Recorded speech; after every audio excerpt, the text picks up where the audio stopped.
Good morning, my name is Ben Peddicord. I work for CERDEC, so probably many of you may not be familiar with CERDEC. CERDEC is part of Army Research and Development Command. We support research and development for all the electronic equipment that the Army utilizes.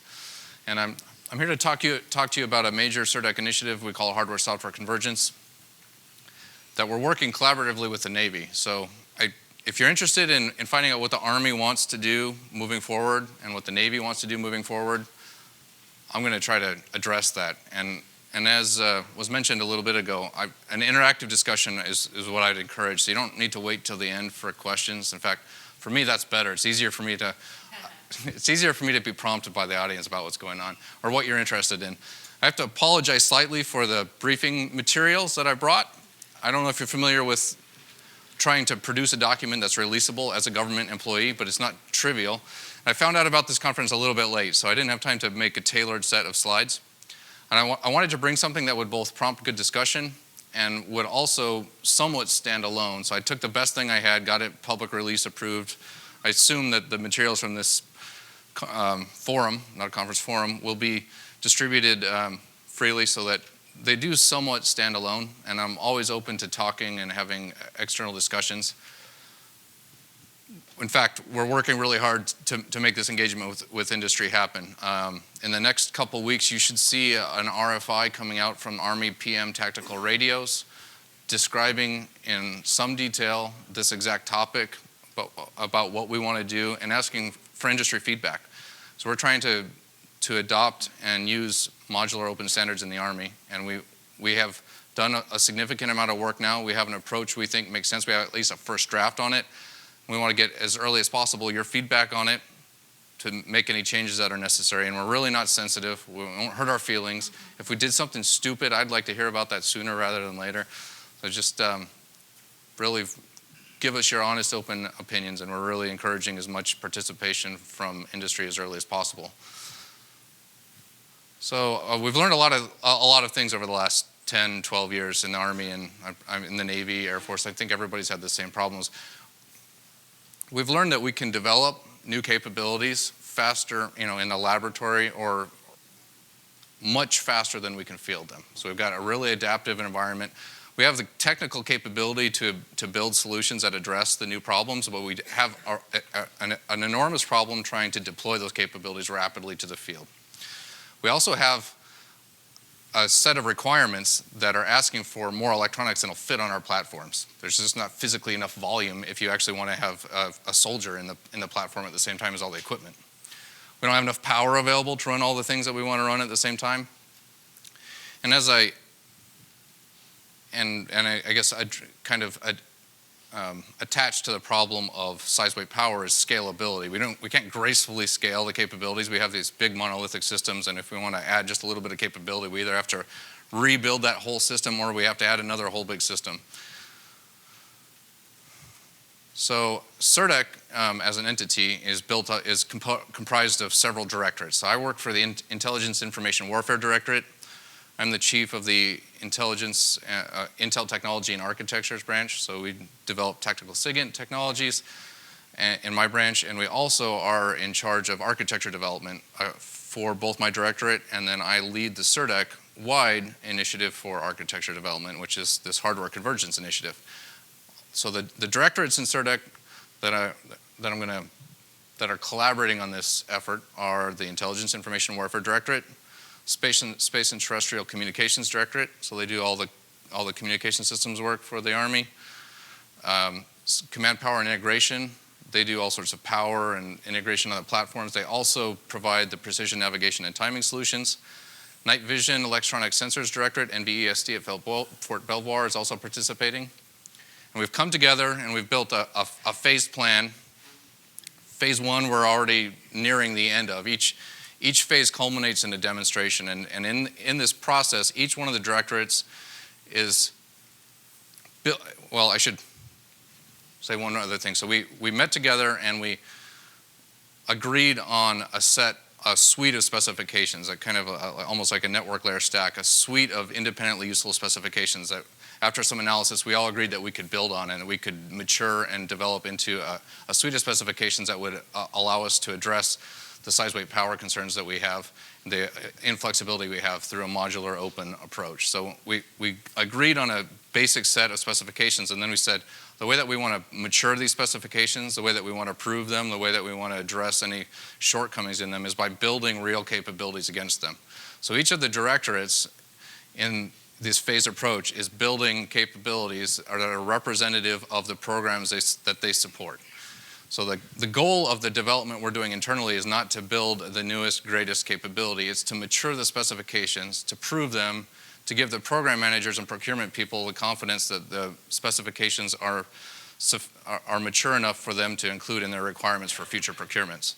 So we're working together to build these capabilities and integrate them together. So our first demonstration coming up in spring, my directorate, I2WD, is bringing electronic warfare capabilities.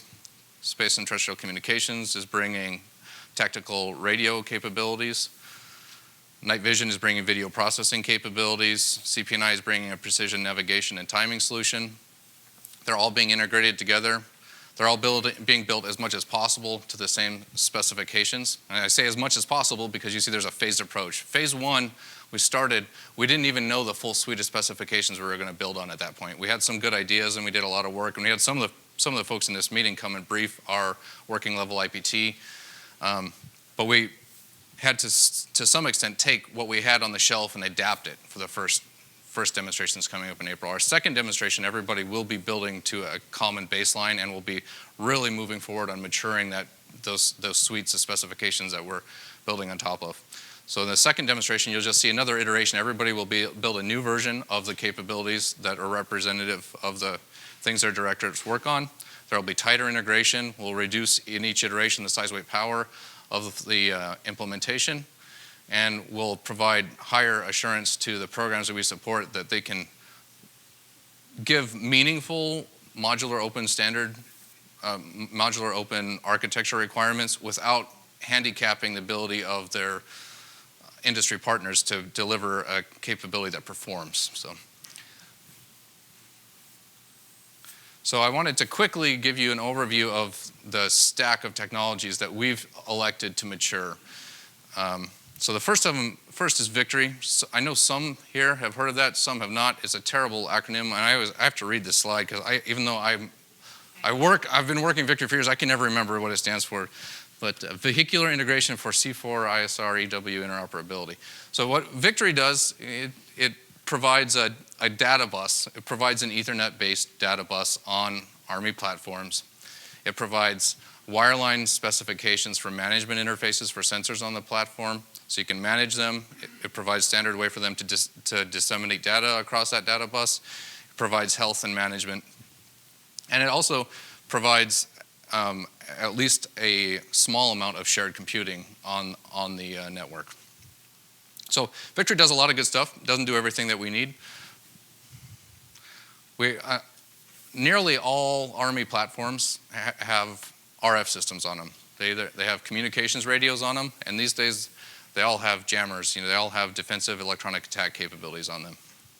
So as I mentioned earlier, in these last 10, 12 years, we've had a recurring problem where we needed to adapt things that we were doing. We needed to adapt to a rapidly changing threat environment, and we couldn't do it rapidly. So we wanted to modularize the RF systems in a simple way. So we took a very modest approach to the modularization based on exposing the interfaces that we saw over and over again that we needed access to, where a third party might have a solution ready to go that could augment our current capabilities, but we couldn't use it with our existing systems because one or more interfaces wasn't exposed. And really want to echo what Lauren said from Mercury earlier. In fact, your briefing stole almost everything I was going to say. I really agree with what you were saying. So, we need that flexibility. We need to be able to scale capability. We need open management interfaces on all the components. So we've developed what we call Modular Open RF architecture. So it builds on top of Victory. It utilizes Victory for non-real-time management and control, health status, things like that.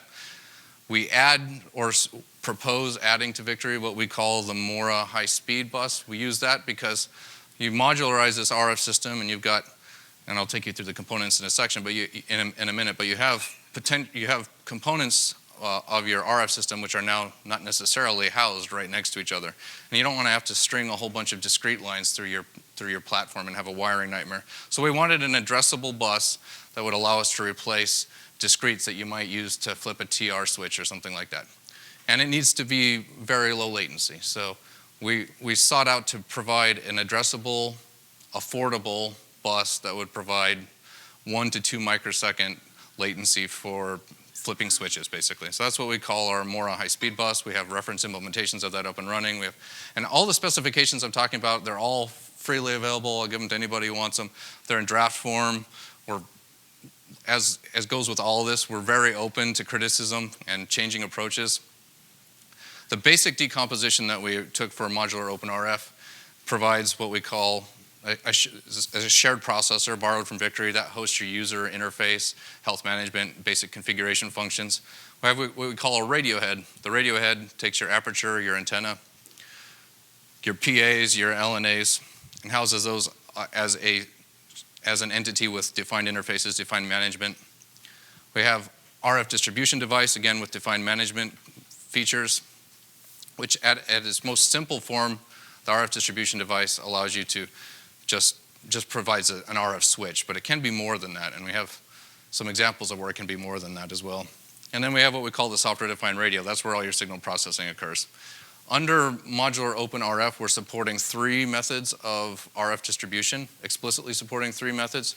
One's low-power electrical, and that's where your traditional RF switch would fit in. One of them is analog RF over fiber. And then finally, we're supporting digital RF distribution, and we're doing a lot of work with VITA49 and with respect to that, and trying to actively contribute to 49.2, so we're very interested in that work. Obviously, if you're doing digital distribution, the RF distribution device there is not a physical entity, it's just really a packet switch network. But the different methods of RF distribution all have different advantages, different places where they're suitable. Regardless of what makes sense for a particular implementation or a system, we want to be able to get access to the RF distribution. And I guess one other thing to mention on this, so it was a intentionally conservative approach to modularizing the RF subsystem. We wanted the interfaces to be simple and easy to define and easy for third parties to implement against. So I think there's a recurring debate when you come to modular open architectures about how deeply should you go into systems, how far should you modularize? Because the deeper you go in, the more complex the interfaces become. And there's some breaking point where it is no longer worth the cost of exposing, of going through the complexity of exposing some of these low-level interfaces. So our approach was to take the highest level useful decomposition, which gets us 80–90% of what we want anyway, but it's very simple interfaces, build that, and then systematically go through and look at each of those 4 components and say, what could we break out within those components? And I think work like what you were talking about at Mercury and other places can support that further decomposition of each of those components. And we can perform experiments, and I think rather than trying to speculate or guess about how far we should go down, we can actually experiment and get some ideas of how difficult it is to build truly useful interfaces deep down into some of these subsystems. Next, we wanted to provide a framework for portable RF applications. So we've elected to try to mature Red Hawk. I don't know how many in this community are familiar with Red Hawk, but Red Hawk is both a development environment and a software framework that designed to host RF applications. It's built on top of the Jitters SCA work, but it makes it a lot easier. A novice radio application developer can build a radio application very easily in Red Hawk. It does the code generation automatically for you. It hides a lot of the ugly Corba work that everybody hated doing. So it also has a lot of limitations. Red Hawk is not suitable for all RF applications, certainly. It is suitable for some, and as a research entity, we're trying to push the ball forward and make Red Hawk suitable for a growing number of RF applications as we move forward, because we really would like our RF applications to be very portable and move from hardware to hardware. So Red Hawk's support for embedded processing like FPGAs and DSPs right now is very primitive. But it is growing, and we're supporting efforts to make it more robust. came out of Fort Meade. But it's publicly released. It's on the internet. Anybody can download. It's on GitHub.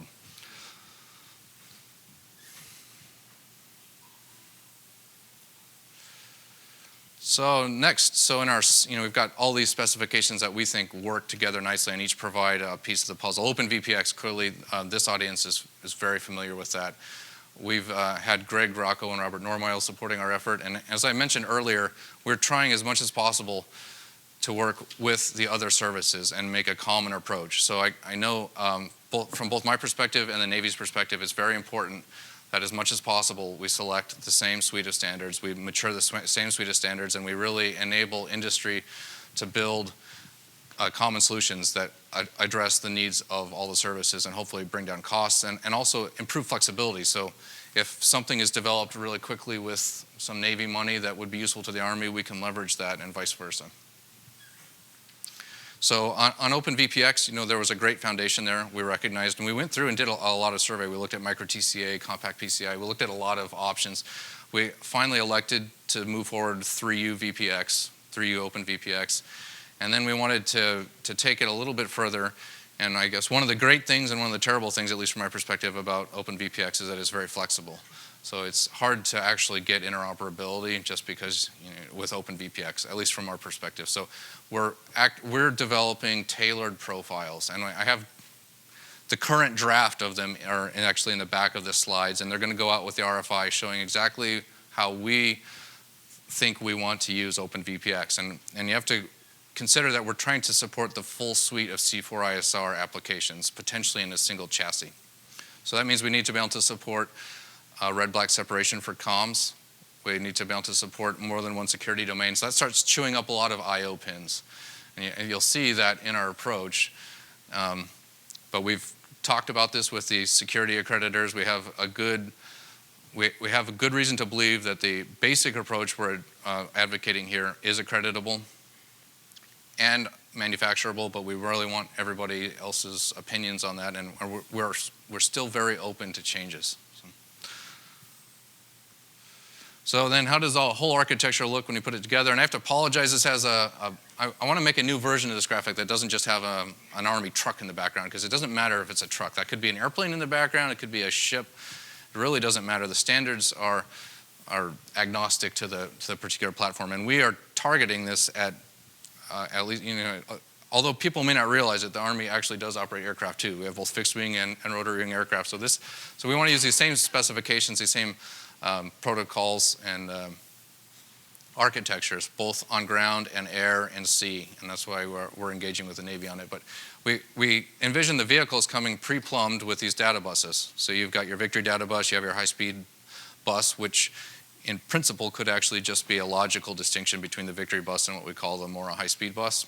I don't think we're going to have time to get into the technical details of it today, but it's the implementation right now that we've demonstrated for the high-speed discrete is based on ultra-low latency 10 gigabit Ethernet switches. So originally developed for the finance industry, for the folks who want to trade stocks super quickly. You can get Ethernet switches that have port-to-port latencies of 200 nanoseconds now, and they're not hard to get. So we leveraged that and then did a little bit of specification development on top of that. So you've got the basic plumbing in the vehicle to support the data buses. You've got an OpenVPX chassis with a backplane built to this common profile that we've developed jointly with the Navy. So now we should be able to buy cards that will relatively easily be integrated into there. The management interfaces for all the devices are exposed via Victory, so it's easy for true interoperability to occur between devices. If you want to deploy new capability, a lot of new capabilities may actually just be software entities that consumes information from the various sensors on the platform and then manage and cause actions to occur from other devices on the platform, because the support's all there to do that. We've got our Red Hawk and other software frameworks potentially, including FACE running on the shared processors on the Victory data bus, allowing you to run portable RF applications.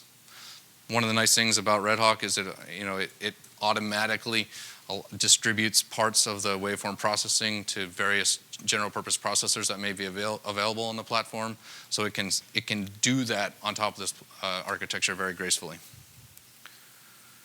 And then, so to summarize really from the CERDEC Hardware-Software Convergence Initiative, we think one of the solutions to the size, weight, power problem in the Army is modular open architectures. We know there's an awful lot of hardware in our platforms that is unnecessarily redundant. It's not planned redundancy. It's not built there for survivability. It's there because nobody planned it all, and we want to be able to collapse some of that. We have not seen any other credible solution to allowing us to be fast and flexible and react to changing threat environments other than providing modular open systems, so that somebody who has a really good idea can come in and modify to some extent the way an existing system works without having to rebuild the entire system. And we're doing a lot of work to make that happen. So now, as I mentioned a couple times, we're working with the Navy Office of Naval Research.